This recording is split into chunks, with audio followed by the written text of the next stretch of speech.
I just want to remind everybody that performative allyship sucks. It is real and it happens and it sucks every time.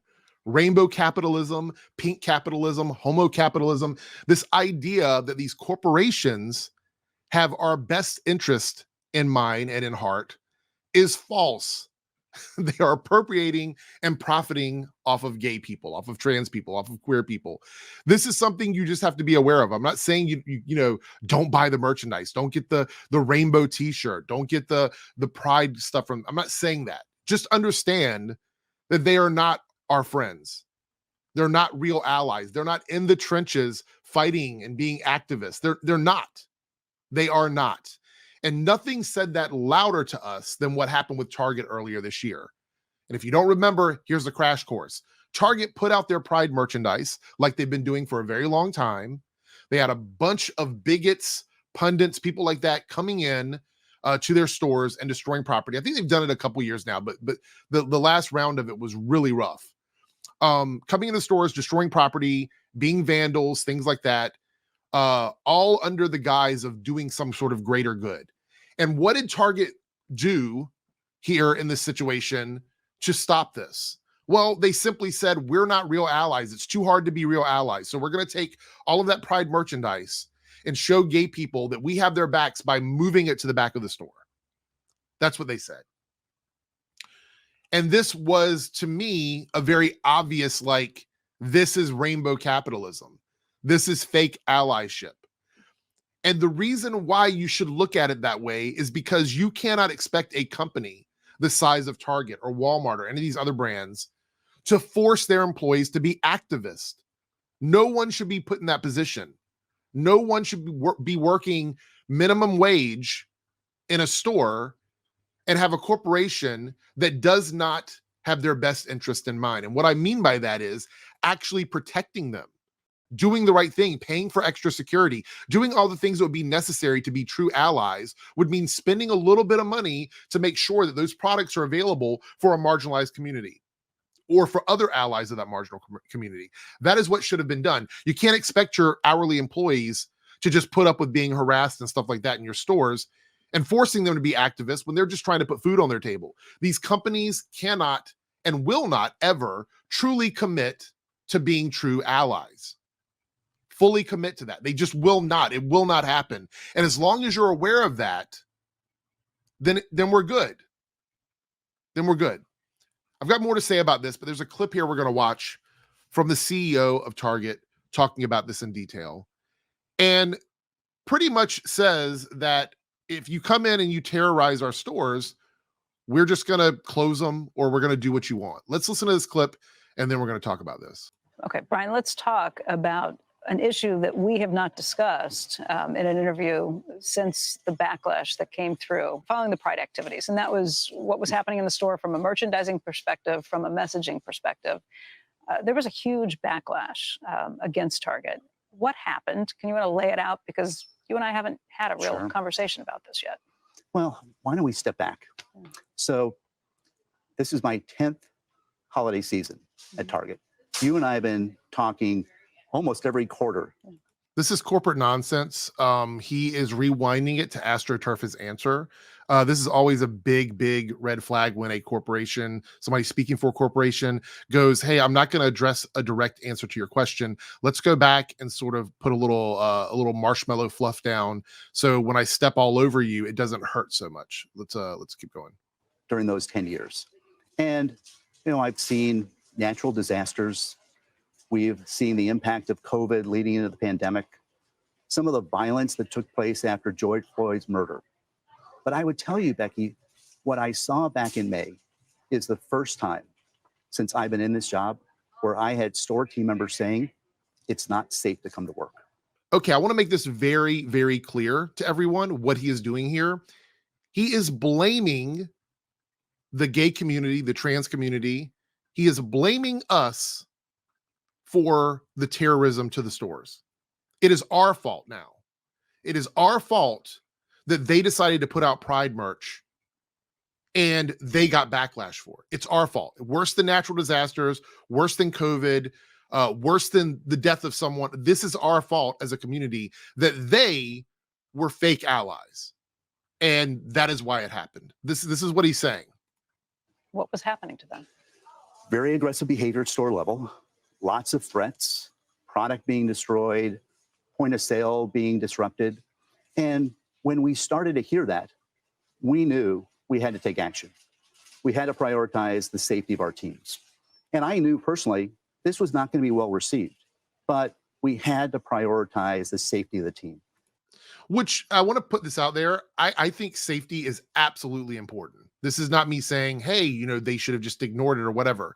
They chose to go the opposite direction, though. They didn't say we're going to beef up security and have people watching the Pride merchandise to make sure this doesn't happen. We're not going to pay employees to do extra to make it more valuable for them to be there. We're not going to take care of our employees that way. What we're going to do is we're going to not worry about extra security. We're not going to worry about watching the Pride merchandise to make sure this happens or whatever. We are going to do what any corporation does and go the cheapest route possible, which is just throw this entire community under the bus and say, oh, we're just trying to protect our employees. There are other ways they could have done it. They chose not to, and now they're blaming gay people for all of this happening. And we made some changes. The location of the product, we curated the assortment, we addressed some of the products that were getting the most attention. I.e. listening to online culture war commenters make up lies about the products.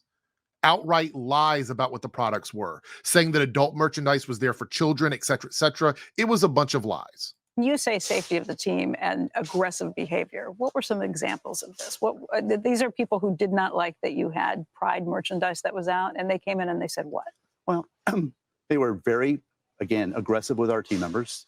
Doing what? Personally threatening them, yelling at them. You know, they threatened to light product on fire. Hey, look, this is exactly what gay people deal with. This is exactly what trans people deal with. If you are not willing as a company to be an ally and get down in the trenches with the communities that you say you're allied with, then you are not an ally. I can't make it any more clear than that. Allyship means being uncomfortable as the people that you are supporting.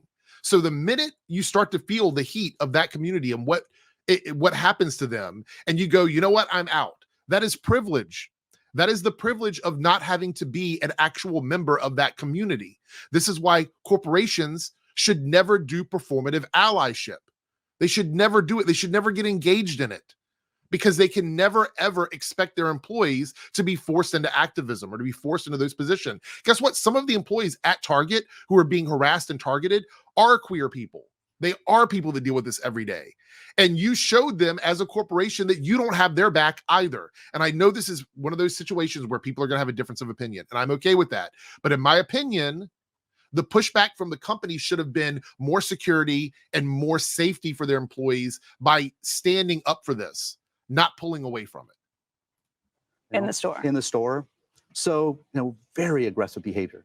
I mean, we've been celebrating heritage moments like Pride for over a decade now.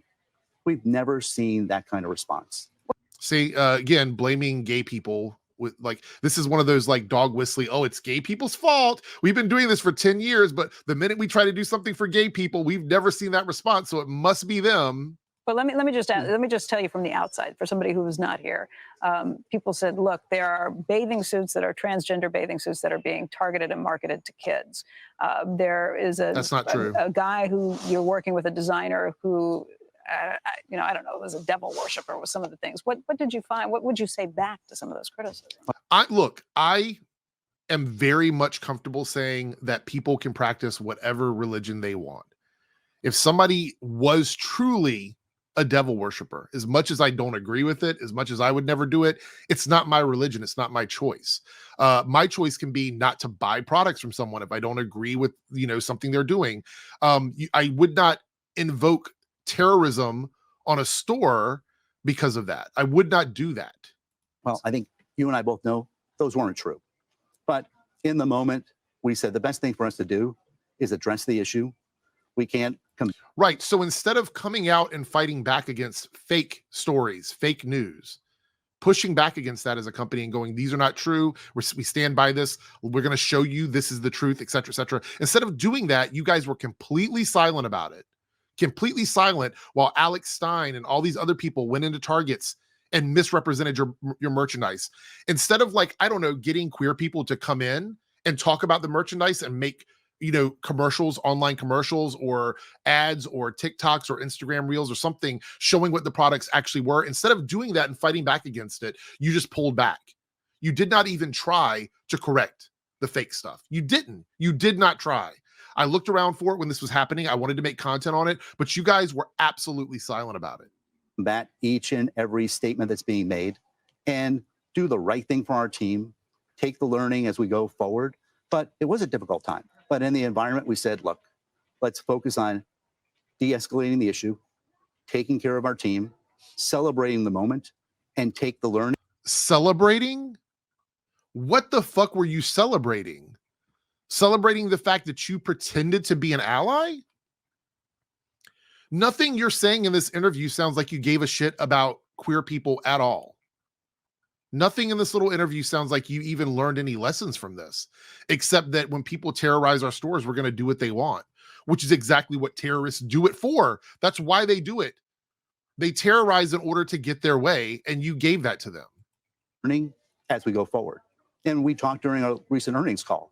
We'll manage these moments very differently. These heritage moments, whether it's Pride or Hispanic heritage or Black history, we'll time them differently. Right. We'll time them differently. What the fuck does that even mean? What does that even mean? If you're not going to put out merchandise during the time that they're being celebrated, then what is the point? Do you think if you put out Pride merchandise in January, the reaction is going to be any different? Is that what you think? You think, oh, if we put out rainbow stuff, trans pride stuff, things like that, in a different month, the reaction is going to be different? What fucking planet are you on? What planet are you on where you think that's going to happen? That these people they're not going to come into the stores and destroy merchandise. They're not going to come in and terrorize employees. You guys have to stop that. You have to stop that from happening. Not stop selling stuff because they're coming in and terrorizing your store. You do understand that is bending the knee to what they want. I don't know. You cannot be that stupid. And I don't think they are. So let me end this by saying that this is exactly why when we talk about rainbow capitalism, pink capitalism, performative allyship, when I've talked about it, when other queer people talk about it, we are aware of it. We're not stupid. We understand that these companies don't give a shit about us. They don't. Maybe some of the individuals in the company give a shit, but as a company, as a whole entity, they don't care because they're not a person. They're just trying to make money. Again, appropriation and profit. That is what they are doing. A lot of these rainbow things that they sell, a lot of this merchandise that they sell, you could have only found those at actual Pride events from queer people making them and selling them at these Pride events. You could only find them at gay bookstores and places like that, because back then, years ago, the only way you could ever get any merch like that would be to go to the source, to go places and buy them from actual queer artists. Now these companies are providing it for a lot of people because gay people and trans people are garnering more acceptance within the world, and they see a market for that. This is why it is happening. We do not need straight people that are either out there being bigots, tearing things down, destroying things, cisgender people destroying things, thinking that, oh, if we do this, it's going to make gay people and trans people go away. Do you think Target merchandise is going to make people stop being gay and trans? Are you that fucking dense? Are you that fucking stupid that you believe that mega corporations that put out merch once a year, that if you destroy that merchandise, it's somehow going to make people go away?